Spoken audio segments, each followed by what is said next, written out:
Welcome to the deep dive. Today we're taking on a pretty big challenge, looking at a source that asks some huge questions, not just how we fix climate change, but maybe how we fix ourselves.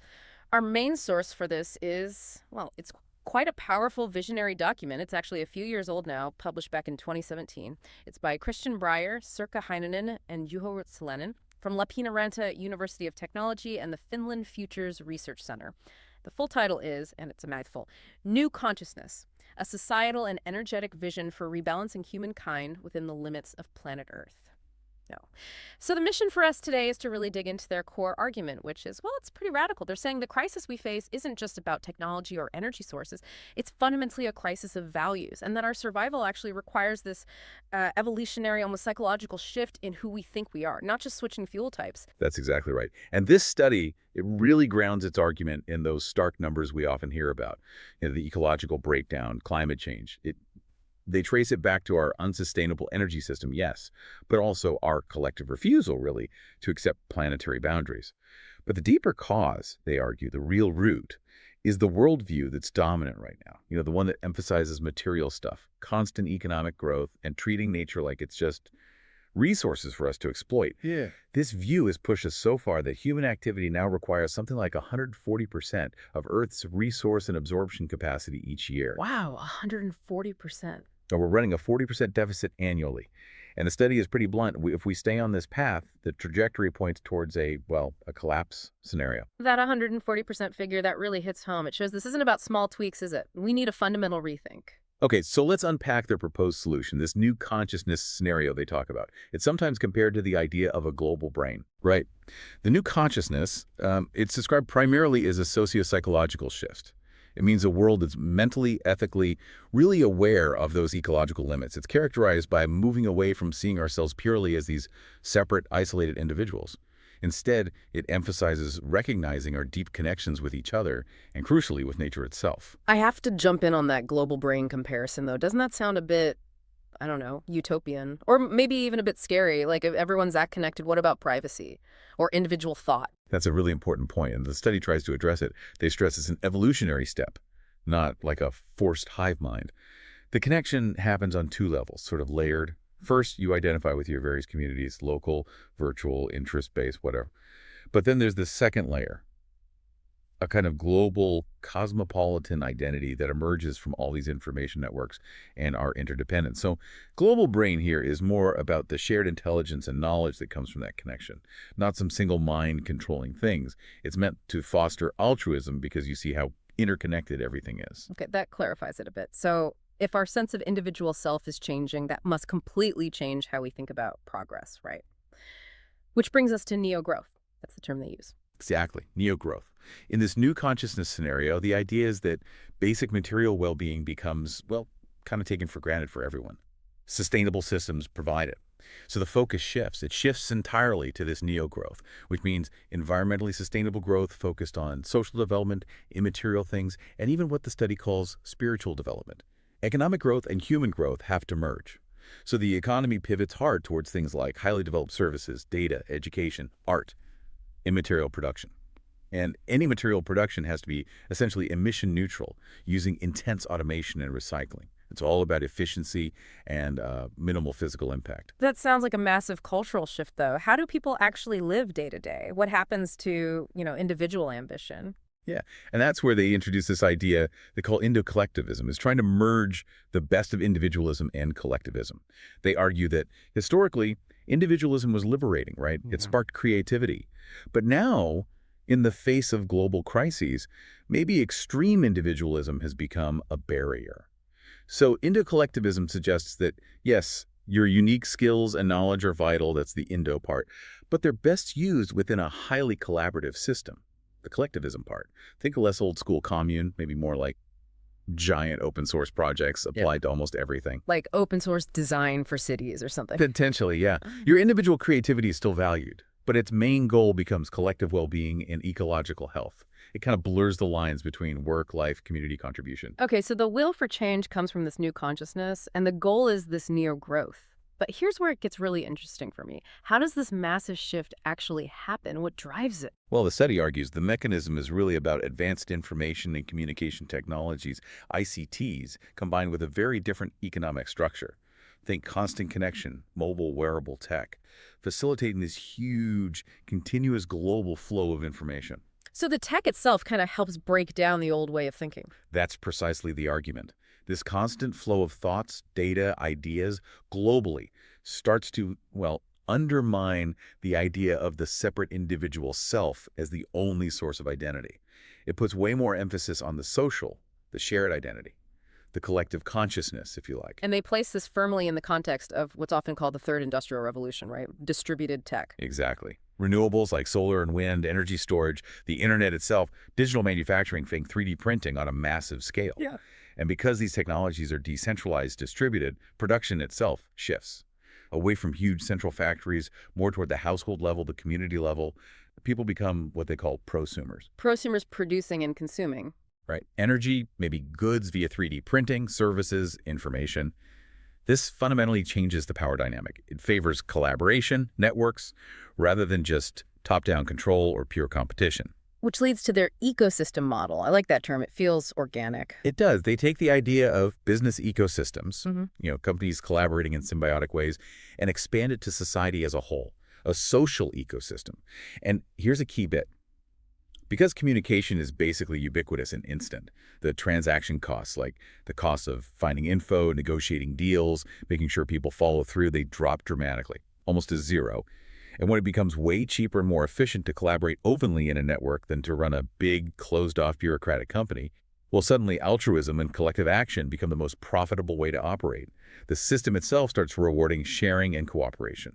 That's fascinating efficiency, actually, driving more ethical behavior, not something you hear every day. And all this restructuring, mentally and economically, leads to the ultimate identity shift they talk about, the eco-self. Yes. The idea is that this growing collective consciousness naturally fosters real ecological awareness. It helps people move past anthropocentrism, the view that humans are separate from and somehow above nature. By letting go of that sort of species-level egoism, the individual starts to see themselves as truly integrated within the biosphere, part of it. And that leads to this eco-self or biosphere consciousness. Your circle of empathy expands beyond just humans to the whole living system. So the eco-self provides the underlying motivation, the cultural shift needed for us to actually want to survive sustainably. Okay, now we need to tackle the second big piece of this deep dive, the technical side. Even if everyone develops an eco-self, we still need a massive amount of clean energy, right? This study gets into that blueprint. Absolutely. The analysis here gets quite technical, lots of numbers, but the core conclusion is actually pretty straightforward. We fundamentally have the resources. The two main players for large-scale renewables are wind, which they estimate has potential up to 5 times our total energy demand, and direct solar. Solar potential is even bigger. Much bigger, up to 100 times the total primary energy demand, or TPED. So the raw resource just isn't the limiting factor here. Okay, but the scale we need is huge, like you said earlier. Let's look at the numbers they use. They model this sustainable future, assuming about 10 billion people globally, living at an energy level similar to the EU today. What kind of total energy demand does that translate to? Right, so the long-term TPED, that's the total energy needed for everything, heating, transport, industry, all of it. They estimate it needs to be around 400,000 terawatt hours, TWH. 400,000 TWH8. How does that compare to now or recent history? Well, just for context, total global electricity consumption back around 2012, when the study was drawing data, was only about 20,000 TWH. So, yeah, getting the whole primary energy system clean at that level, it's a monumental scale-up. So how much does renewable electricity generation need to grow by, say, the year 2100 to make that happen? Compared to those 2012 levels, they calculate renewable electricity generation needs to increase by a factor of about 83 times. Wow, okay. What kind of growth rate does that require year on year? It requires what's called a cumulative average annual growth rate, CAGR, Yeah. around 7.7% per year, Yeah. sustained through the decades up to the 2050s. Okay, 7.7% annual growth sustained for decades. That sounds Steep. Have we ever seen anything like that with renewables before? Well, that's actually a key point they make about feasibility. They looked at the historical global CAGR for renewables Hmm. between 2007 and 2012, and it was already 6.1%. So Oh, 7.7% is definitely an acceleration. It's ambitious, no doubt. But it's not orders of magnitude beyond what was already happening. It suggests it's technically possible, but it requires real concerted policy effort, the will, as they say. right, the will again. And what about the physical space, the land use? That's always a big counter argument you hear covering the world in panels. If we need 83 times the energy, They tackled that too.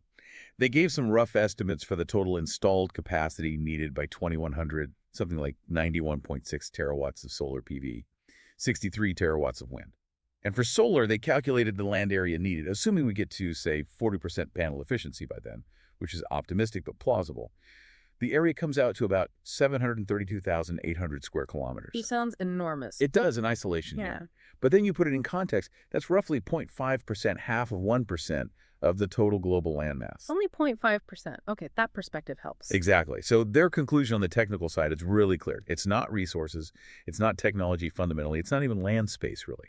The biggest hurdle is what they call the missing will of policy adaptation, which brings us right back around to the need for that shift in consciousness and values. And if we connect this back to the bigger societal picture, the study argues this new consciousness is essential because it resolves these deep contradictions baked into modern progress. They identify four main ones. Let's maybe touch on a couple of those because they seem core to the whole philosophy. You mentioned one earlier, the tension between like rational thinking and other ways of knowing. Yeah, they talk about the contradiction between our modern emphasis on purely rational thinking, Perfect. specifically what they call goal rationality, just finding the most efficient way to hit a target, regardless of other factors versus other crucial human experiences, intuition, empathy, creativity, ethical reflection. The solution proposed in the new consciousness scenario is a more holistic use of all our human capabilities, where personal growth and economic activity aren't separate tracks anymore, they're intertwined. This means organizations have to change too, allow for much more self-organizing work, make space for that creativity, because the new neo-growth depends on it. That makes sense, especially for an immaterial economy. And what about Indo-collectivism again? How does that tie into the contradictions, particularly around democracy? Well, the third contradiction they point out is that our current model of representative democracy, while valuable, can also limit other forms of participation. It creates a certain distance between citizens and actual governance. The argument is that the more egalitarian networked structure fostered by Indo-collectivism. Remember, everyone's a highly connected prosumer. Information flows freely, transaction costs are low. That structure naturally enables more direct democracy. Collective decision-making just becomes more feasible, more efficient on a wider scale than in our current, more centralized systems. It really feels like the whole system they describe, energy, economy, politics, it's all moving towards this decentralized, networked model, mirroring that shift away from the isolated individual ego towards the collective eco-self. That's exactly the idea. And the final implication they draw is pretty profound.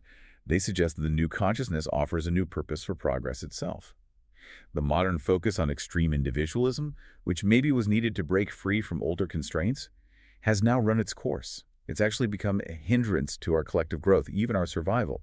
So overcoming it, shifting toward this interconnected view, isn't just necessary. It's potentially the only way to make existence feel more meaningful again in the face of these huge challenges. So we've taken a deep dive today into this fascinating, if challenging, 2017 paper, New Consciousness, a societal and energetic vision for rebalancing humankind within the limits of planet Earth.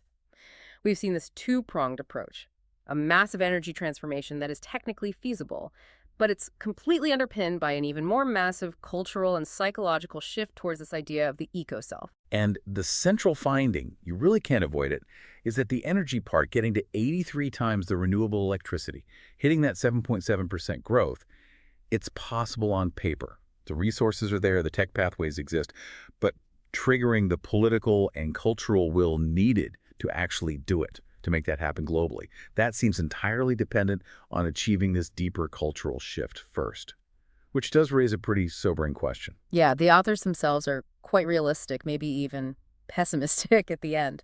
They state pretty clearly that whether humanity can actually make this kind of evolutionary leap, well, it's uncertain. They say, from today's perspective, even improbable. Improbable. Wow. Yet, the warning they leave us with is stark. They say that nearly all other options might end in a collapse scenario in the dimension of geological history. An improbable evolutionary leap or a geological scale collapse. That's quite the choice laid out by this study. Thank you for joining our deep dive today. It certainly gives us and hopefully you a lot to think about regarding our own connections, our digital lives, and maybe the early seeds of that eco-self.